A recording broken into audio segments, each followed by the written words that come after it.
میرا نام انجلی ہے۔ میری عمر 30 سال ہے۔ میں ایک گاؤں کی رہنے والی ہوں۔ میرا ایک دیور تھا۔ میرا دیور بہت دھارمک، پڑھا لکھا اور حسین بھی تھا۔ اس کی شادی ہو گئی۔ شادی کی رات میری دیورانی غائب ہو گئی۔ ہر جگہ تلاش کیا لیکن کہیں نہیں ملی۔ اس کے بعد میرے دیور کی 2 شادیاں ہو گئی، لیکن ہر بار شادی کی رات کے وقت دیورانی بھاگ جاتی تھی۔ سب پریشان تھی۔ جب میرے دیور کی 4تھی شادی کی گئی اور کمرے میں کیمرہ لگوا لیا، آدھی رات کو سب نے دیکھا کہ ہم گاؤں میں رہتے تھے اور ہمارے گاؤں میں کچے گھر اور زیادہ تر غریب لوگ ہی رہتے تھے۔ ہمارے گاؤں میں کچھ سال پہلے ایک عجیب و غریب حرکت ہوئی تھی جسے آج تک کوئی بھول نہیں سکا۔ یہ واقعہ کوئی نہیں بھول سکتا۔ میرا دیور موہن بہت دھارمک تھا۔ میرا دیور بہت خوبصورت اور پڑھا لکھا تھا۔ اس کی شادی والی رات ایک عجیب و غریب حرکت ہوئی۔ دیور کی شادی والی رات کو کوئی دیورانی کو اغوا کر لے گیا۔ اس کے بعد دیورانی کہیں نہیں ملی۔ کوئی نہیں جانتا تھا کہ دیورانی کہاں گئی اور انہیں کون لے گیا اور کہاں لے گیا۔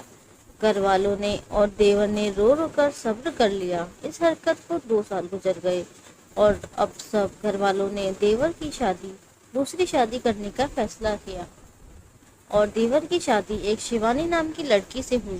شیوانی بہت خوبصورت لڑکی تھی اور دیور کے ساتھ بہت خوش تھی اور موہن بھی بہت خوش تھا۔ لیکن شادی کے کچھ دنوں بعد بھی شیوانی اچانک غائب ہو گئی، جیسے دیور کی پہلی پتنی شادی والی رات غائب ہوئی تھی۔ اس بار سب لوگ بری طرح پریشان ہو گئے اور دیور بھی بہت پریشان تھی۔ پھر اس کے ساتھ کیا ہو رہا ہے؟ موہن کی دوسری پتنی کیسے غائب ہو سکتی ہے؟ شیوانی کے گھر والوں اور ہمارے گھر والوں نے مل کر انہیں ڈھونڈنے کی بہت کوشش کی، لیکن وہ کہیں نہیں ملی۔ موہن نے پھر اس سے ایک حادثہ سمجھ کر اپنا لیا، لیکن اس بار گاؤں والوں نے اسے قسمت کا فیصلہ نہیں بلکہ ان کی بدقسمتی سمجھا اور پورے گاؤں میں موہن کے خلاف طرح طرح کی باتیں ہونے لگی، شور مچانے لگا۔ کوئی کہتا ہے کہ موہن پر اوپری سایہ ہے اور وہی موہن کا گھر بسنے نہیں دے رہا، اور تو کچھ لوگ یہ بھی کہہ رہے تھے کہ موہن خود ہی اپنی پتنی کو غائب کر رہا ہے۔ موہن ایک پڑھا لکھا سیدھا سادہ لڑکا تھا۔ ان کے بارے میں ایسی باتیں سوچنے کی دل نہیں کرتا تھا، لیکن سچ کیا ہے یہ کسی کو نہیں پتا تھا۔ دوسری پتنی کے غائب ہو جانے کے بعد موہن نے صبر کر لیا اور جس جگہ رشتہ لینے جاتی سب لوگ منع کر دیتے۔ موہن نے 4 سال تک شادی نہیں کری، لیکن 4 سال کے بعد ہمارے پڑوس گاؤں میں ایک لڑکی کا رشتہ آیا جس کا نام تنو تھا۔ وہ لوگ موہن کے ساتھ ہونے والے واقعے کے بارے میں نہیں جانتے تھے، اس لیے انہوں نے تنو کا رشتہ موہن کے ساتھ دیا، اور ہمارے گھر والے بھی کافی ڈرے ہوئے تھے کہ یہ رشتہ بھی ہاتھ سے نہ نکل جائے، اس لیے انہوں نے جلدی شادی طے کر دی۔ شادی میں گاؤں کے کسی لوگوں نے شامل ہونے کی ضرورت نہیں سمجھی۔ تنو موہن کی پتنی بن کر ہمارے گھر آ گئی۔ سب خوش تھے، لیکن سب کے دلوں میں کہیں نہ کہیں یہ ڈر تھا کہ تنو کے ساتھ بھی یہ حادثہ نہ ہو جائے جو موہن کی پہلی پتنیوں کے ساتھ ہوا۔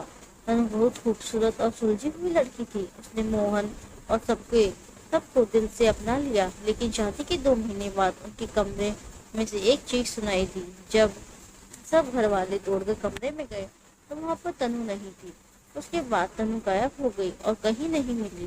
سب گھر والے تنو کو ڈھونڈتے رہے، یہاں تک کہ پولیس کو بھی بلایا گیا، لیکن کسی کو بھی نہیں پتا چلا کہ وہ کہاں گئی، اور تنو کا بھی وہی انجام ہوا جو موہن کی دوسری پتنیوں کا تھا۔ اس واقعے کے بعد تو گاؤں والوں کو 100% یقین ہو گیا تھا کہ موہن پر ضرور کوئی اوپری سایہ ہے، اور لوگوں نے موہن سے ملنا اور بات کرنا بند کر دیا۔ بلکہ گاؤں کے کچھ لوگوں نے مل کر فیصلہ کرا کہ موہن اور ہم سب کو اس گاؤں سے نکال دیتے ہیں۔ اس گاؤں میں رہیں گے تو پورے گاؤں کو مشکل میں ڈال دیں گے۔ تو پھر ہم سب کو اس گاؤں سے نکال دیا گیا تھا۔ ہم نے اپنا پرانا گھر بیچ کر ایک نئے گاؤں میں اپنا گھر لے لیا اور وہیں اپنے گھر میں رہنے لگے۔ ہم جس گاؤں میں شفٹ ہوئے تھے اس گاؤں میں گنگن نام کی ایک لڑکی رہتی تھی۔ لڑکی تو بالکل کو نہیں کہا جا سکتا تھا کیونکہ وہ 35 سال کی تھی، لیکن وہ اتنی خوبصورت تھی کہ 25 سال کی لگتی تھی۔ خوبصورت ہونے کے ساتھ ساتھ انٹیلیجنٹ بھی تھی گنگن، اور موہن کی کہانی بالکل ایک جیسی تھی۔ اور ہم جس گاؤں میں رہتے تھے وہاں گنگن پورے گاؤں میں بدنام لڑکی تھی۔ گاؤں والوں نے گنگن کے خلاف عجیب و غریب بات کر رکھی تھی کہ جیسے اس کے اوپر کالا سایہ ہے وغیرہ وغیرہ، لیکن گنگن کی شادی اور معصوم سی لڑکی تھی जो पूरे गांव में बदनाम हो गई। गुनगुन के साथ ऐसा इसलिए हुआ था कि उसकी शादी के दूसरे दिन ही गुनगुन का पति एक्सीडेंट में मर गया था।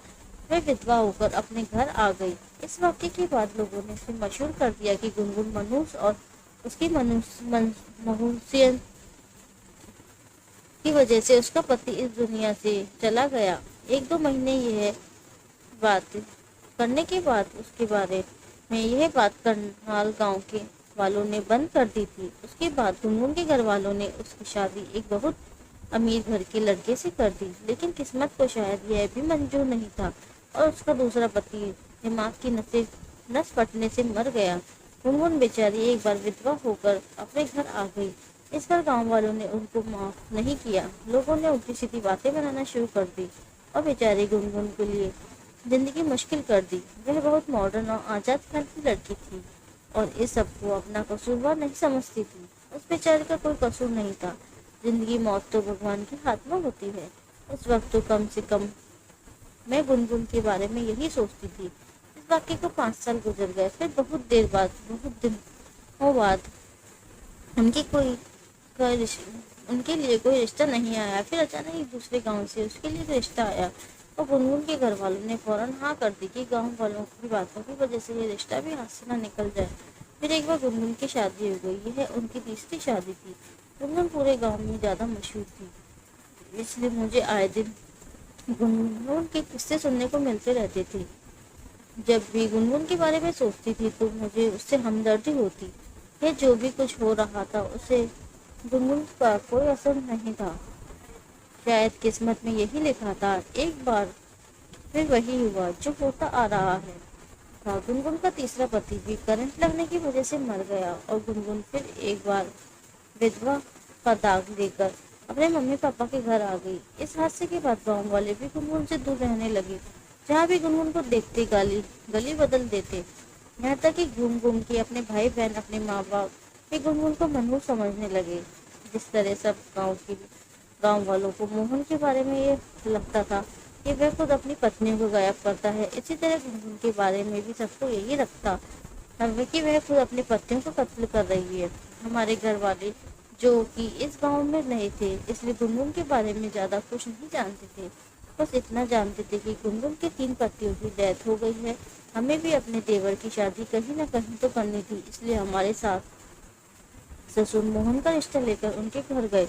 उनके मम्मी पापा पहले से ही गुनगुन को लेकर परेशान थे कि कोई इसे शादी नहीं करता, तो इसलिए वह मोहन का रिश्ता देखकर बहुत खुश हुए और हाँ कर दी। मोहन और गुनगुन की शादी तय हो गई। 3 दिन बाद दोनों की शादी हो गई। वे दोनों एक दूसरे की सच्चाई से वाकिफ नहीं थे, लेकिन गांव सब जानते थे गुनगुन के बारे में और हर मोहन के बारे में भी गांव वाले बहुत खुश थे। वे दोनों एक दूसरे से शादी कर रहे हैं। गुनगुन के 3 पति मर चुके हैं और मोहन की 3 बीवियां भाग चुकी है और वह खुश है कि यह लोग आपस में शादी कर रहे हैं। देखते हैं आप पहले कौन मरता है, असली मतलब किस में है, मोहन या गुनगुन में। अब पता चलेगा कि कौन कितना मनहूस है। मोहन और गुनगुन की शादी हो गई। अब देखते हैं कि पहले कौन मरता है, ताकि एक दूसरे की हकीकत का पता चल सके। मोहन शादी के बाद गुनगुन को अपने घर ले आया। गुनगुन जाकर कमरे में बैठ गई और मोहन बाहर में मेहमान के पास चला गया। गुनगुन कमरे में जाकर बैठ गई, उनका इंतजार करने लगी। गुनगुन काफी देर तक कमरे में अकेली बैठी मोहन का इंतजार करती रही, लेकिन मोहन अंदर नहीं गया। वह काम में व्यस्त था। 3 घंटे बाद जब वह काम से फ्री होकर कमरे में गया, तब उनको इंतजार कर रही थी। कमरे में दाखिल होते ही मोहन को एक अजीब खुशबू का एहसास हुआ। हर तरफ से और कमरे को बड़ी खूबसूरती से सजाया गया था। सामने बैठकर गुनगुन घूंघट लिए बैठी थी। मोहन मुस्कुराता हुआ आगे बढ़ा और गुनगुन के थोड़े फैसले से आकर बैठ गया। गुनगुन का हाथ पकड़कर प्यार से कहा, आई एम सॉरी गुनगुन, मुझे आने में देरी हो गई। मैं जरा मेहमानों में व्यस्त हो गया था। गुनगुन में शर्माते हुए नजर झुका दिया और अपनी आवाज में बोली, चलो कोई बात नहीं, आप देर से ही सही मगर आए तो। गुनगुन की बात सुनकर मोहन मुस्कुराया और मुस्कुराता हुआ बोला, कैसी है आप? गुनगुन ने मुस्कुराते हुए जवाब दिया, मैं ठीक हूँ, आप कैसे हो? मोहन ने मुस्कुराते हुए बोला, मैं तो ठीक हूँ। और आपका कब तक घूंघट में रहने का इरादा है? क्या घूंघट नहीं उठाओगी? गुनगुन ने हंसते हुए कहा, ऐसे घूंघट नहीं उठाऊंगी, पहले मुंह दिखाई का तोहफा दो। मोहन मुस्कुराया और स्नैपचैट से हीरे की अंगूठी निकाल कर गुनगुन को पहना दी। गुनगुन ने चेहरे से घूंघट उतार दिया और फिर दूध का एक गिलास मोहन को दिया। मोहन ने गुनगुन का धन्यवाद दिया और दूध उसके हाथ से ले लिया और पीने लगा। लेकिन दूध का एक घूंट पीते ही मोहन को दूध का स्वाद थोड़ा अजीब लगा, पर उसने कुछ नहीं कहा और सारा दूध पी लिया। फिर मोहन ने उनका हाथ पकड़ा, कमरे की लाइट बंद कर दी और वह दोनों ही एक बेड पर सो गए। फिर मोहन ने गुनगुन का हाथ पकड़कर अपने होठों से लगाया और फिर मोहन ने मुंह खोला और गुनगुन का हाथ अपने मुंह में डालकर काटने लगा। गुनगुन ने चीख मारने के लिए मुंह खोला ही था कि मोहन ने उनके मुंह पर हाथ रख दिया, उसे चीखने से रोक दिया और बड़ी बेदर्दी से अपने मुंह में लेकर खाने लगा। लेकिन गुनगुन के हाथ का गोश्त खाते हुए मोहन को ऐसा लगा जैसे गुनगुन के हाथ से खून नहीं निकल रहा था। गुनगुन के हाथ से खून क्यों नहीं निकलता? गुनगुन ने जल्दी से हाथ छुड़ाया और धक्का देकर बेड से नीचे गिरा दिया और कमरे की लाइट ऑन कर दी। गुनगुन ने गुस्से से मोहन की तरफ देखा जो कि बेड के नीचे पड़ा था। उसने कहा कि मैं जानती हूँ कि तुम कोई इंसान नहीं हो, एक आदमखोर हो जो इंसान को खाता। उसने बौखला कर गुनगुन की तरफ देखा। वह अपना स्कूल जाने की वजह से गुस्से में था। गुनगुन बोली, तुमने अपनी पिछली 3 पत्नियों को कत्ल करके उनका गोश्त खाया है और उनकी लाशों को गायब कर दिया और लोगों को लगता है कि तुम पर वो पुलिस आया है।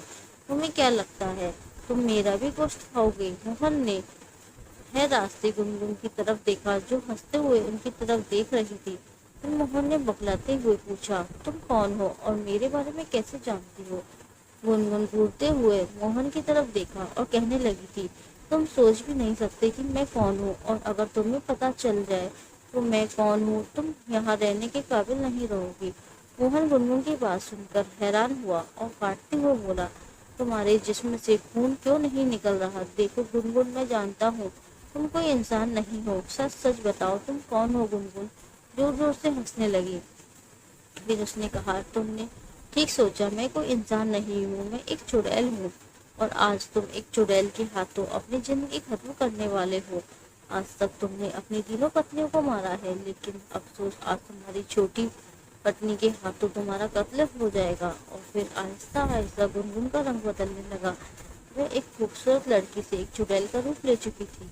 बड़े बड़े दांत बाहर आ गए, उसके मुंह से खून टपकने लगा। उसे देखकर मोहन एक पल के लिए डर गया, तो फिर संभल कर बोला, अगर मैंने अपनी तीनों पत्नियों को मारकर उनका गोश्त खाया है तो तुम कौन सी दूध की धुली हो? तुमने भी तो अपने तीनों पति को मारकर अपना उनका खून पिया है, लेकिन याद रखना तुम मेरा खून कभी नहीं पी सकोगी। वह चुड़ैल मोहन की बात सुनकर हंसती हुई बोली, तुम्हें क्या लगता है मैंने तुमसे शादी तुम्हारी पत्नी बनने के लिए की है? मैंने तो शादी तुम्हारा खून पीने के लिए की है। जैसे मैंने अपने बाकी पतियों का खून पिया, ऐसे ही मैं इंसानों का खून पीकर ताकतवर चुड़ैल बन जाऊंगी। मेरे जिस्म में शैतानी ताकत आ जाएगी और आज तुम्हें मेरे हाथों कोई नहीं बचा सकता। मोहन गुस्से से खड़ा हुआ और गुनगुन उसे मारने के लिए आगे बढ़ी, लेकिन मोहन ने गुनगुन को जोर से धक्का दिया और गुनगुन फर्श पर जाकर गिर पड़ी। मोहन गुस्से से बोला, तुम सोच रही हो कि तुम एक चुड़ैल हो और तुम्हारी ताकत मुझसे ज्यादा है। मत भूलो कि मैंने भी अपनी तीनों पत्नियों को मारकर जिंदा खाया है। मैं एक आदमखोर हूँ और तुमने एक आदमखोर से पंगा लिया है। चुड़ैल, अब तुम खौफनाक मौत मरोगी।